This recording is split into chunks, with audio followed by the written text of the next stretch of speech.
साथियों, व्यक्ति से विभूति का निर्माण एकाएक नहीं होता।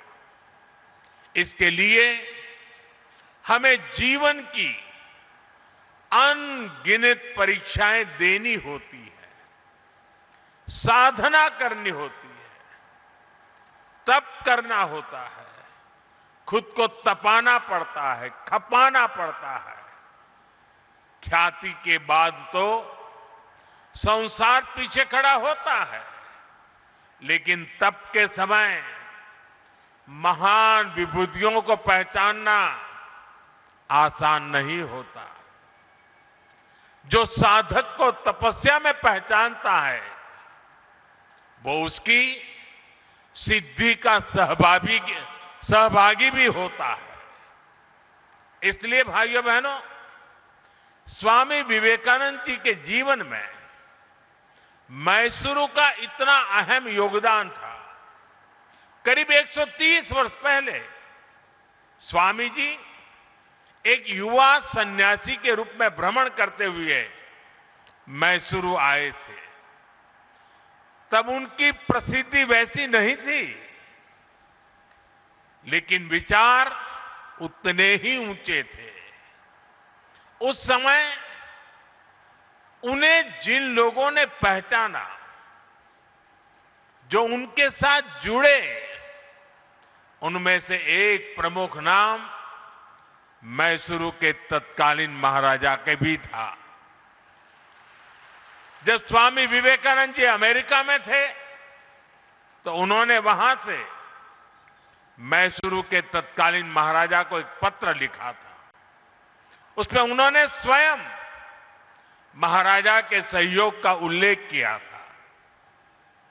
साथियों, स्वामी विवेकानंद जी ने भारतीय चेतना को आत्मसात किया था।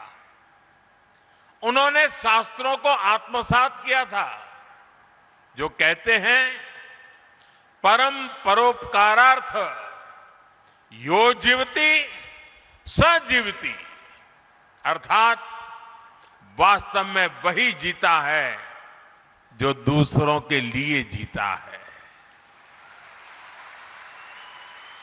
इसी मंत्र पर चलते हुए मैसूरू के इस श्री रामकृष्ण आश्रम ने पिछले वर्ष अपने 100 साल पूरे किए हैं। शिक्षा और स्वास्थ्य से जुड़ी सेवाएं हो या प्राकृतिक आपदा में राहत कार्य, श्री रामकृष्ण आश्रम ने स्वामी विवेकानंद जी की विरासत को जीवंत रखा है। मुझे विश्वास है विवेक स्मारका साधकों और श्रद्धालुओं के लिए आत्मिक उत्थान का एक तीर्थ बनेगा।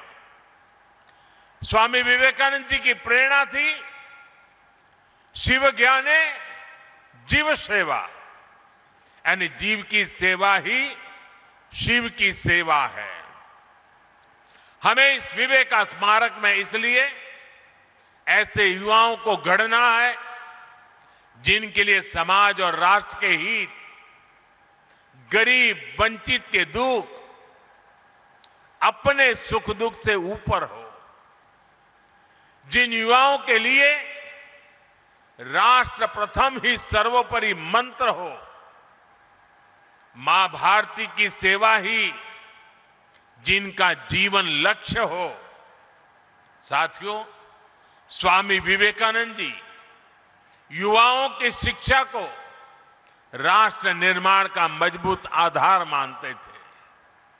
उन्होंने स्वयं ये देखा था कि कैसे दुनिया के देश अपने युवाओं को शिक्षित बना रहे हैं, लेकिन दुर्भाग्य से तब भारत गुलाम था। भारत के युवा भी गुलामी की जंजीरों में जकड़े हुए थे।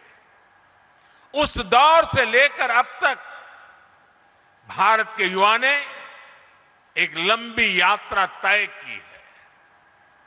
भारत का जो युवा कभी जंजीरों में था, आज वो युवा दुनिया के विकास को गति दे रहा है।